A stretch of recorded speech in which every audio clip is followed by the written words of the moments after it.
and she attended Stephen F. Austin State University in Nacogdoches, Texas, and graduated with an early childhood education degree and a Bachelor of Science. She received her master's degree from National Louis University, and Cherie is currently the SEL coordinator in Galveston ISD. She believes greatness starts with the heart and that it is her job as an educator to help mold children's hearts for greatness. If you want to keep in touch with Cherie, please jot down her email address is there, Cherie Spencer at gisd.org. And so, Cherie, when you're ready, we're all ears.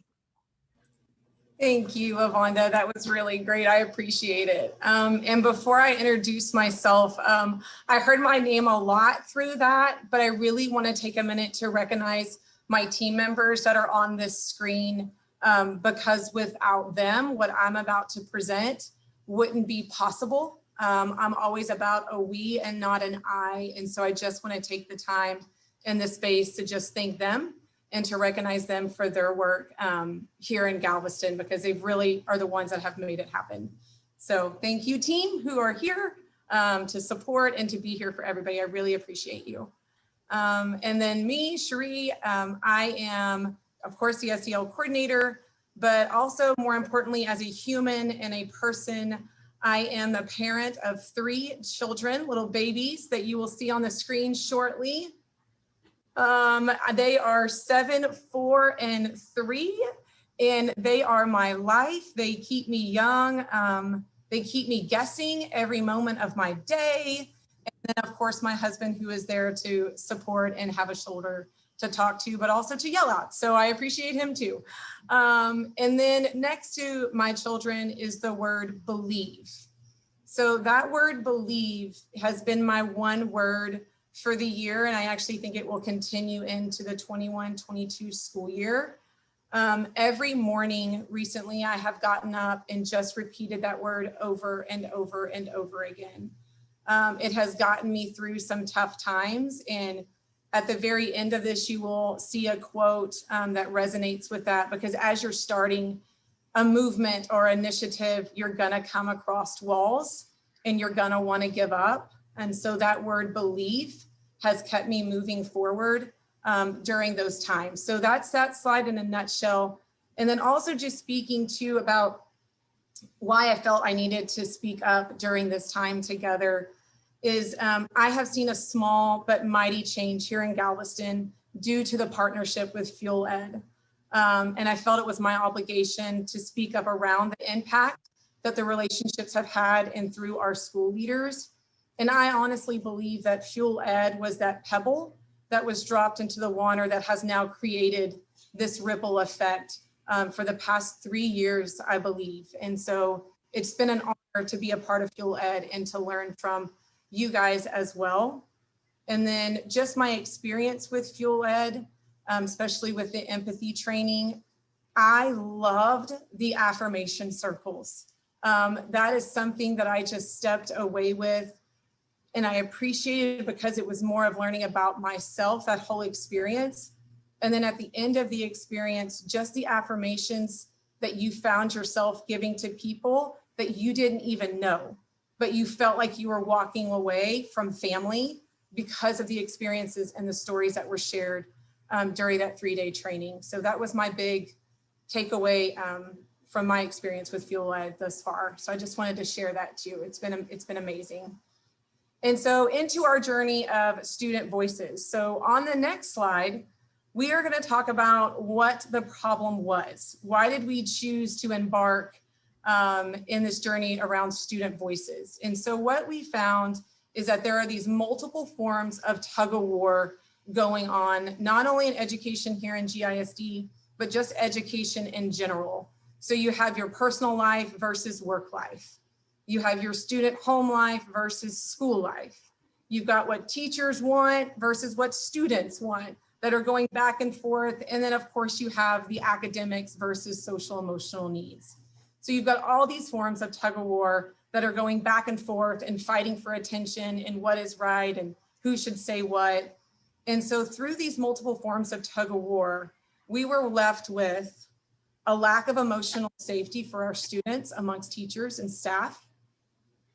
We were left with a need for adult regulation and self-care in order to better support students. We believe it has to start with adult behaviors. We need healthy adults in the classrooms to then support and create healthy students. We were also left with an absence of truly understanding the role of mental health, the role mental health plays on our ability to do and move forward. So we've got all these things that are happening through these tug of war that we're thinking through, but also on the flip side, we were wondering and wanting to engage to kind of help with these tug of wars, to engage in tools to strengthen district-wide understanding around the importance of relationships and self-care. And that really comes through student voice and empathy circles. And we were also wanting to engage in ways to get the district leaders on board with relationship-centered practices, which we know can be very tough, especially with that tug of war of academics and SEL. And what is too vulnerable? What do we share? What do we not share? And so that was a good tug of war, but something we wanted to embrace and kind of take that challenge moving forward. So on the next slide, so there's the problems. We've got these tug of wars, we've got leadership complaining and not wanting to take a board. And so what we decided to do with this is we can either sit there and talk about all the issues we have, or we could put pen to paper and really make a movement. And so what we've done here in GISD when it comes to student voice is you will see this young man riding a roller coaster with his like rock and roll fingers going up. So this is Mr. Pillar. He is the principal of Ball High School, and he would be embarrassed if he knew I was talking about him. But through the Fuel Ed training and through our campus-based team meetings that take place monthly, we knew it was important to engage with school leaders, counselors, therapists, SEL specialists on a monthly basis to differentiate our support for their campus. So through these monthly meetings and through Fuel Ed, the past 3 years, Mr. Pillar has really started to transform his thinking. He has had a mind shift, and he's still to this day, when he is stuck in a situation and finds himself wanting to go back to his old ways, he'll look at me and he's like, Fuel Ed brainwashed me. And so now it's got him thinking in all different components. And what's really more exciting is at our last campus, this man, we were talking about next year, and we were talking about discipline and what's right for kids and therapy and mental health. And we came across substance abuse and providing a support group for students. And so instead of, and it's going to be an open enrollment, like they can come in, it'll be rolling.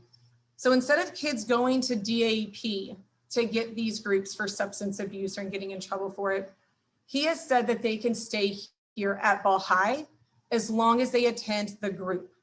So now he's starting to see discipline as an educational opportunity. He also said that if they go through these groups, then we can take time off of their ISS days. So it's been a huge shift on his thinking, and then also looking into a student-led courtroom here at Ball High. So it's just, those words would have never come out of his mouth 3 years ago. So that's been really exciting. And the reason I would say we as adults have done a lot, but it wasn't until students became a part of our conversation. And I don't mean a part because we talk about kids all the time, but it wasn't until their voices became a part of the meetings and a part of the conversation that he started to change his mind. And so that's when we started to think about student selfies. So student selfies are social emotional learning, friends, and education. And there is a cohort at each of our campuses. And these students have been given the platform to think about what is going wrong on their campus. What could make their campus a safer, more comfortable place for them and the student body. In the past, it's always been the adults kind of coming up with those ideas. And so it was really funny when we got kids involved, they were laughing at our ideas because they would call them old school, or no, that's not what kids do anymore. We're not going to listen to you when you do that. And so when they started to participate and share, not only did it empower them, but the school leaders were like, well, we can not listen to them. And so that's when they started to say, okay, we've got to do something. We need to listen to these voices. We need to support them. They're trying to make it better. And so in these pictures, the student selfies come together. We do a retreat at the very beginning of the school year. It's a 2-day to 3-day retreat where we bring all the student selfies together from the district, and they embark in their own SEL training learning opportunity. And then at the end, the last day of that retreat, they then debrief and brain dump what are issues that we saw last year from a student's perspective, and then how can we fix it? And so if you think about a campus improvement plan, this is on a student level. So in the middle, you'll see a template for their action plan, just a good old brain dump. And one of their things that they thought of was counselors want to do their job. However, sometimes they're so engulfed in master schedules and academics, and there's more and more kids that are needing emotional, mental support. And so they're like, well, what if we had a group of teachers that really can embrace relationships and become mini counselors on our campus? And we'll call them tough teachers. And so tough stands for talkative, understanding, friendly faces. And they wanted it to be tough because they didn't need a teacher to necessarily cry or be soft with them, but they needed a teacher that could understand, relate, but also push them when they needed to be pushed. And so they put this into place. They thought of the why behind it, what they were going to need to make it happen, what materials, the timeline. They did all of this. The SEL team was just there to listen and probe and provide materials and money if they needed it, but they did it all. And once they brain dumped all of this, you'll see over there to the right where there's adults and kids. The children took time to kind of practice through how they were going to present it to the leadership team on that campus. We said, if you're going to own it, you have to own it from the beginning all the way to the end. And so they practiced their run through, and then we invited the administrators in. The administrators came in and they were told that they had to intentionally listen to students without asking questions and without thinking what they're going to say next or possible problems, just to listen. And so the kids presented everything that they wanted to do on that campus. There was 3 things at Ball High, I think 2 things at Collegiate, and 1 or 2 at AIM, because AIM is very small. And the leadership came in, they listened, and then after listening, then they could ask probing questions. And they could tell the children from an adult perspective and from running a school, what are some barriers they might come across. So now we've gone from a student idea to a collaboration of students and adults. And that has not happened on the level in which it is happening here in GISD.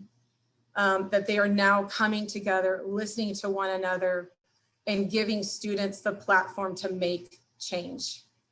Another thing that the students came up with was TSL, which is teacher-student learning, which I thought was pretty creative because they know teachers get trainings. But what they also know is teachers don't necessarily understand students. They don't get kids. We're not kids anymore. And so they wanted to train teachers on what to look for inside of students when they might be having an anxiety attack, when they might be shutting down, when something isn't going right, when they're disconnecting from the classroom. So they wanted to teach teachers through student voice, hey, did you know, like a student panel, when you see this in a student, or when you hear them say this, or when they're acting that way, it could be signs, or it could be them calling out to you. So in August, I believe, hopefully, if not in August, sometime in September, October, the student selfies will start presenting to the teachers once a month during staff meetings. So that is going to be something really cool, and start that relationship with teacher students and strengthen that. So that is our now what that we have put into place. I think that encompasses it. And then on the next slide is just a picture of our student selfies. When we went about choosing them, if you are old enough to understand the Breakfast Club or have seen it, that is what we wanted to mirror. We wanted students from multiple demographics. We wanted students of different sexes and different identities and how they identify themselves. We wanted students from different cliques so that they are coming together and integrating and talking to students they may not have ever talked to. But then also when they go back into their groups, they are spreading the word that way as well. So these are our student selfies and they will be following us into next year as well. We had some graduate, so that was pretty exciting. And so now we have the lessons learned. Like all of this sounds really great and yeah, it might work for you, but it's not going to work for us. This was not an easy task. It took time. We wanted to go small before we expanded out so that we could be very intentional in the execution and make sure we have it right. So we did start off with a very small group, and then we are growing as the years go and as we learn. So something I could say to you guys is just get in where you fit in. And what I mean by that is if the school leaders or the district or whatever will give you 5 minutes, take 5 minutes. Don't ever say no, just take the 5 minutes and think of your elevator speech. If they will give you a parent night, then take the parent night, because all of those opportunities that you take is going to strengthen your relationship with the leadership that will then get you into the meetings and get you to the point where you can start making change. Our students, going back to student voice, are now even presenting and talking to the school board during the open forum. They're going and telling the school board why SEL and mental health is important. So they are becoming advocates for themselves to the board face to face. So that has also been very amazing. And it's teaching them how to speak in public and how to get over their nerves and how to speak correctly and all of those things. So that's been really cool. And I said, start small, but don't forget the bigger picture. Sometimes when we start small and things start to come in, like that picture to the side, we get tangled up in the weeds and we forget where we're going. So don't, even though it's going to feel very weedy and muddy, just don't forget where you're headed and keep moving in that direction. And eventually the weeds will start to dissipate and you will have exactly, not necessarily what you wanted or what you envisioned, but it will be something way better than that. And then the power of qualitative data.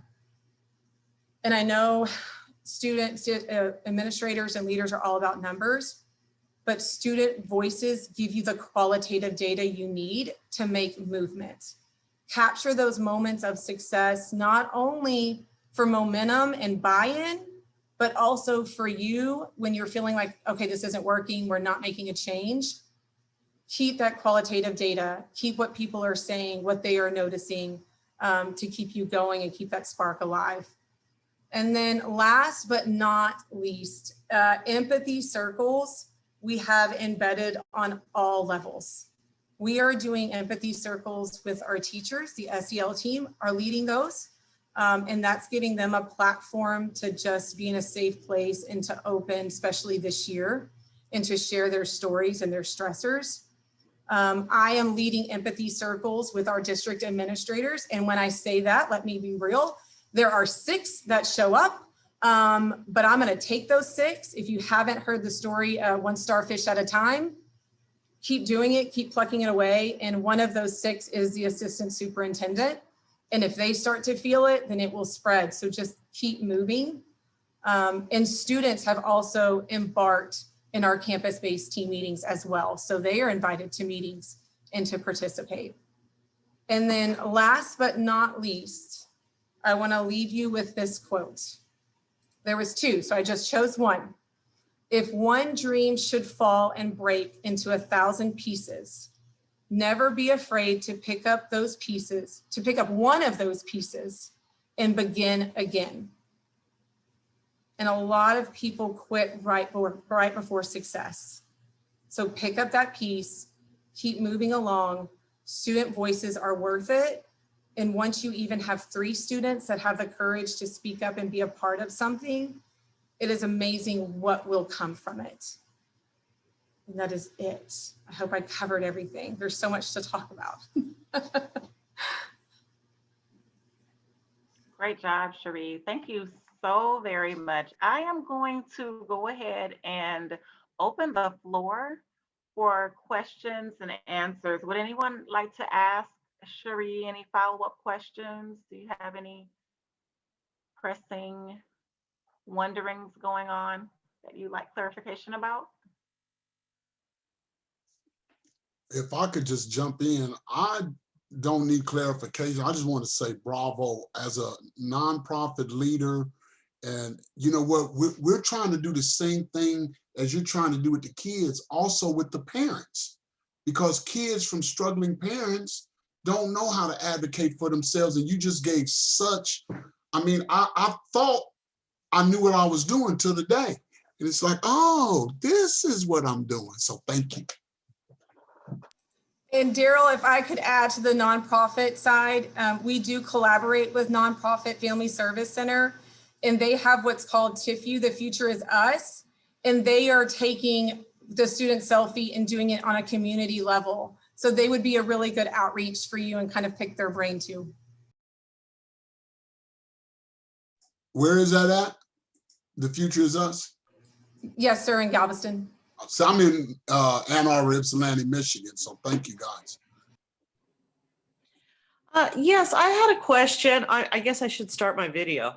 I wanted to know about the empathy circles. Is there a training that you go through before you lead one of those circles? Are you required to attend like the teacher-student learning, or are you required to be a talkative, understanding, friendly face first?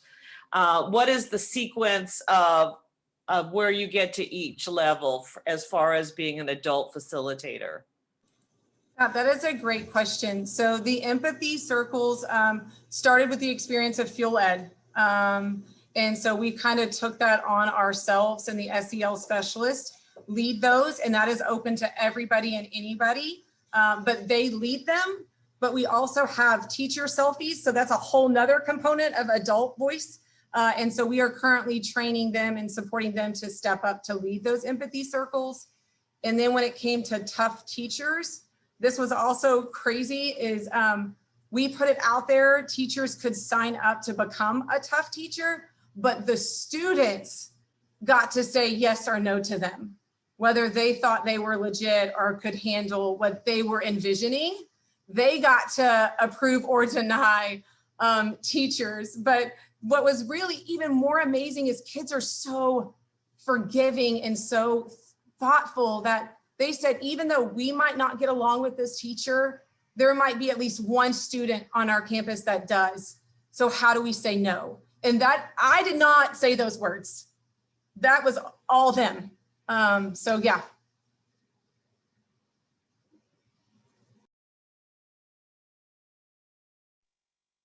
Thank you for that question, Renee, and for that insight, Cherie. Are there any other questions?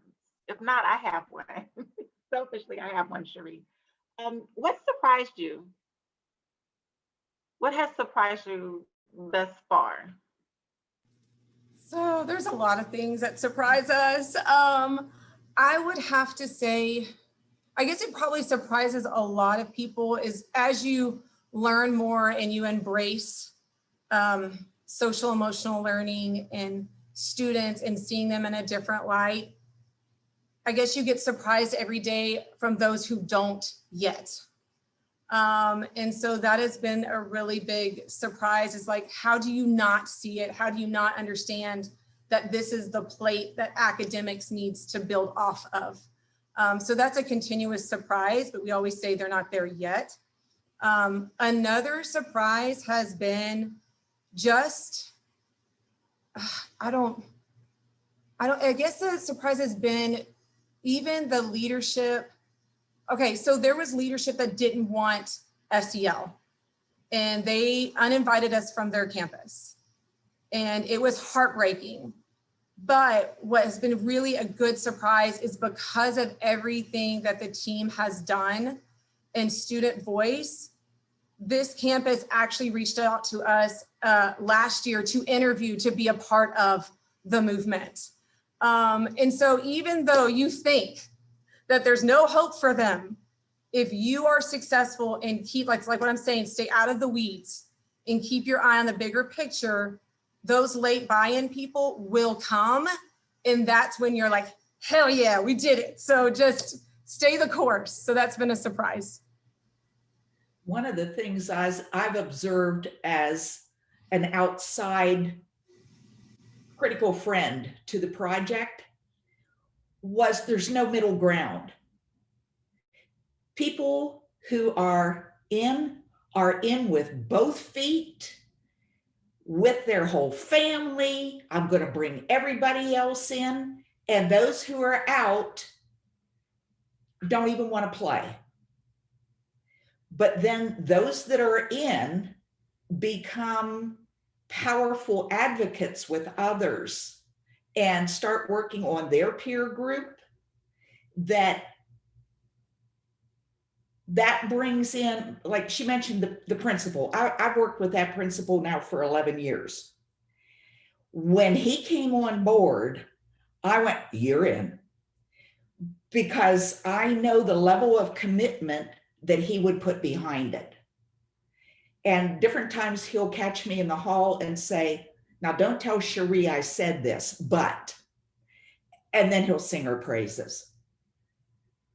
And he wants the program to stay there regardless. He said, if all the money went away tomorrow, I'll find a way to make it happen. It's that level of commitment. And it was a tough high school 11 years ago. Now it's a different TUFF.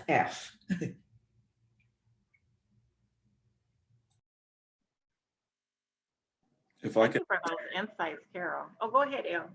if I could add to something that's surprising is just working with the staff. You know, a lot of people aren't on board because they think it's something extra that you have to do, and it's, you know, their plates are already full. So after, you know, whether it's our professional learning or just seeing how the skills that we, or the advice we give them works with other students, they start taking those things into their home lives, and they tell how, oh, my kid was doing this and I started doing this, or my spouse was doing this, so I tried this and it starts working.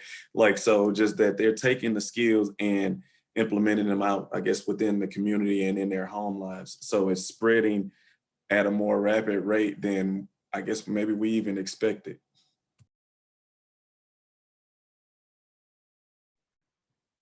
So it's real. It's something that just it doesn't just live in the school, it lives in the home too, right? And I think we've heard a lot of the threads of that, and Carol really talking about the value of having champions, and how if you get one good surprise champion, then you're in luck, as we say. We are in a tremendous amount of luck because we are about to mix and mingle a little bit. So very shortly, Grace is going to put us all into breakout rooms. And what we're going to do there is we have the great fortune of hearing from members of the Galveston ISD SEL team. So you'll have time to just chat, just kind of bounce ideas off one another. Again, values aligned educators, right? We're just here to just synergize. So also one bit of housekeeping, if going into a breakout room is not something that you feel comfortable doing this evening for whatever reason, just send Grace a direct message so that as she breaks us out, she will send you to a private room so that you'll be able to have space to have the experience that you need as well. So I'm going to go back in with a good old screen share, and we're going to take a look at how this mix and mingle business is going to go. So we'll introduce ourselves. As I just said, you'll have time to ask questions, and please share your contact info as we do, right, in FuelEd spaces. Some guiding questions could be, how are you currently prioritizing student feedback in your adult development? And another good guiding question is, How could you increase feedback about what makes students feel safe, seen, secure, and soothed by their teachers and school leaders? So again, what are you currently doing to make sure that you amplify student voice? And then how could you increase um, opportunities to make students feel like their voice matters? All right, it looks like the family's back together again, and we are so excited to hear your takeaways. I'm going to pitch it to Cherie to share one more surprise from implementation before we hear what your takeaways happen to be from your conversations in the breakout room. So Cherie, we're all ears. Oh, yeah, one of the SEL team members, Christina, is sitting right here next to me. So I got to listen to her engage. And while she's engaging, I heard her say that our student Selfies will go home and they have siblings. And so the siblings will hear their brother or sister talking about it and then go back to their campus and say, well, I want to be a student Selfie and like inquire. So I hope I got that right. I think that's what I heard. Like I had no idea. So it just spoke to that kids are going home and talking about it. So parents are hearing it. So I didn't even think about that, know that. So it was really cool when she said that. I was like, what? So that was my surprise. It sounds like you have yourself a movement, don't you? We like to call it the movement. It's not an initiative. It's not a program. It is a movement. That works. Thank you, Cherie. Any other takeaways? What'd you discuss? What sticks with you from your time in the breakout rooms? Just go ahead and unmute and go for it. We're all ears. Yeah, I was with Christina too, and she just talked about, I think one that got me was writing down those moments, right? Because that's what I am. I'm so into the kids. When I'm having these moments, I forget, we got a kid that works with Salesforce, and he's mentoring with a guy in Alaska. And people are asking me about, well, what's the impact of the program? I'll forget all about that, right? And forget to tell them that here's the impact, right? And it's happening all the time. But I'm too busy enjoying it or walking through it to document it. So thank you. Thank you for sharing that, Daryl. So I hear an opportunity for Cherie to expand this conversation to help us to see what documentation looks like, because we know that qualitative data is important. As you told us, do you want to maybe give us a couple of insights about that, Cherie? How do you document?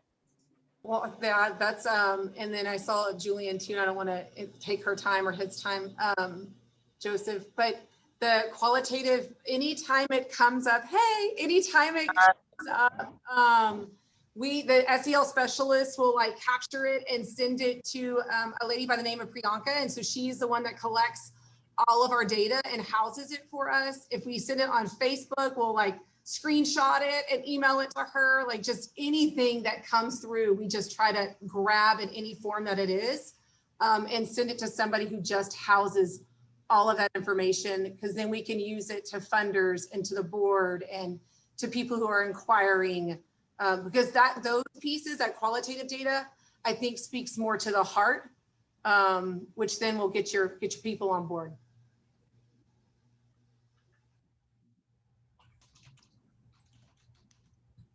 Thank you for that, Cherie. And let's see, Julian, Julian? I'm sort of driving right now. I left work late, but I needed to jump in because I've registered for so many, and oftentimes work keeps me bounded, and I'm on the road, but I'm listening and I'll participate as much as I can. I joined in late, so I'll reserve my comments for later when I kind of absorb a little bit more of what's going on. But I'm happy to be here. Thank you for having this. Thank you so much. And thank you for being you. Julian, and thank you for being you in this moment, which, as we know, speaks to what we value.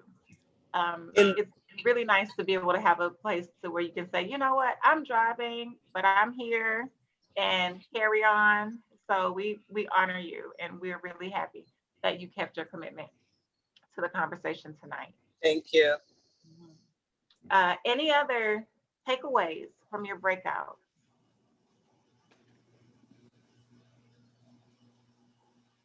I can say, you know, having that we've had SEL for a while now, listening to those that are in the startup phase and the obstacles are exactly the same, from trying to teach old dogs new tricks, such as our old teachers who are like, this is my classroom, you're gonna listen to me and we're gonna do it this way. I don't care how you feel, you know, so, you know, trying to break that cycle. And then we were all shocked, but you know, with the pandemic and reaching students who don't want their cameras on and things like that. And I think it was Renee I was telling it, we had to kind of explain to our teachers the Q-tip method, which is quit taking it personal. Like, this kid may have things going on at home that they don't want to show you or show their classmates, because when we come back, which they knew they were coming back, that could be a teasing point, or that could be, you know, something that others would be ashamed of. So, you know, we talked a lot about just helping teachers get past the only focusing on academics, because kids don't learn from teachers they don't like. That's why. Yeah.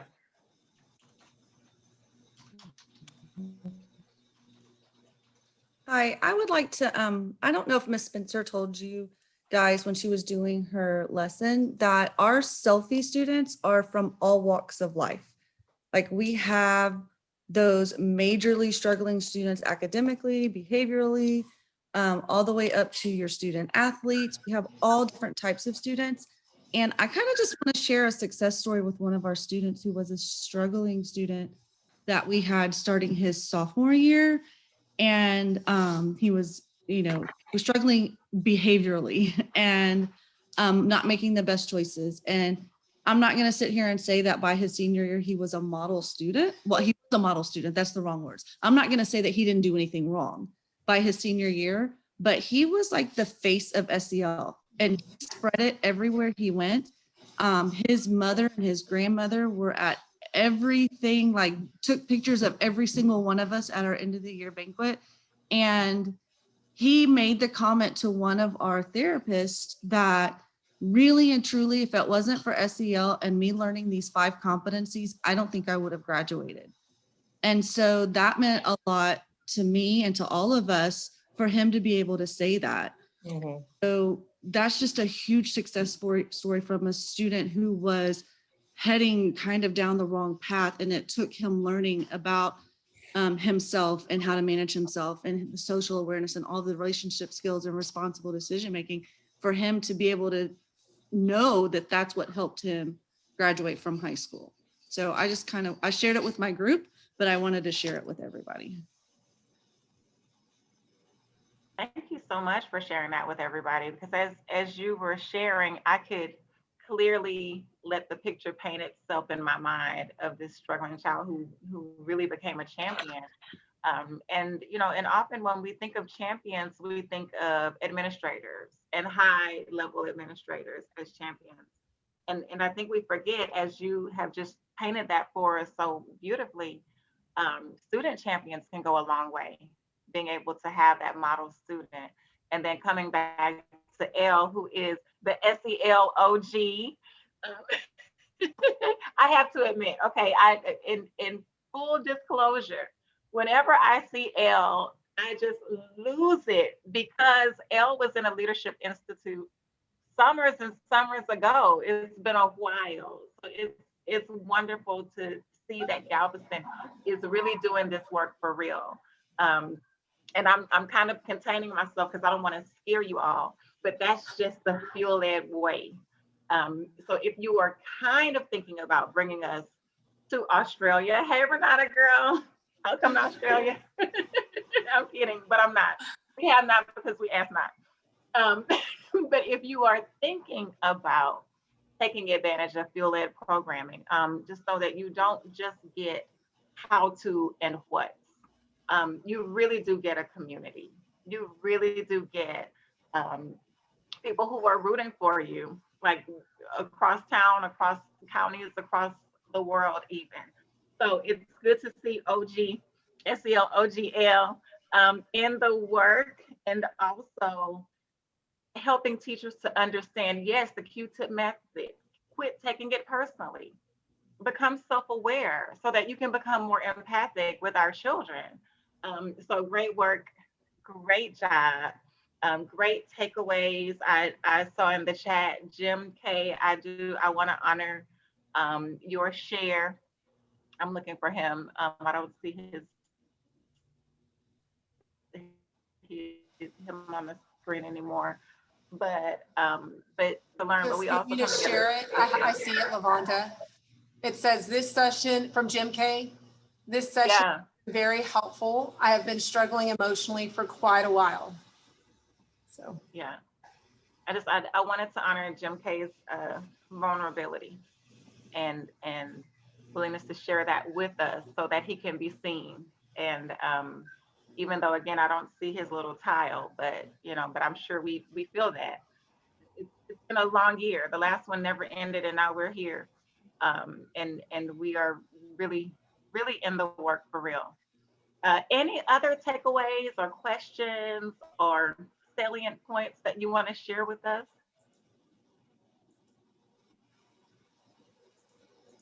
Okay, well then I'm going to go back into share screen mode. And so we had our guiding questions. I really hope that you shared your contact information. I really hope that you did that um, because these connections can last a long time, as you know. And please know that we would love your feedback. Grace is going to chat out several links very shortly. Um, we grow through feedback. Let us know how much you enjoyed this session. Let us know what you'd like to see. Uh, Give us feedback for Cherie, for the team. It only takes a minute to complete, but that small investment of your time will pay dividends for programming down the road for educators like us. And join the Fuel Ed Network on LinkedIn. Join today. This is a group from Leadership Institute. And again, I'm smiling ear to ear. I'm super partial to the folks in this group. Uh, Again, we're on LinkedIn. Get connected. Continue the conversation. It does not have to end here. Um, you're in. You are a part of the Fuel Ed Network with all of the rights and privileges therein. Follow Fuel Ed Schools on Twitter, also on Facebook. Just engage and let your voice and your practice be heard. I would like to also, um, in a really,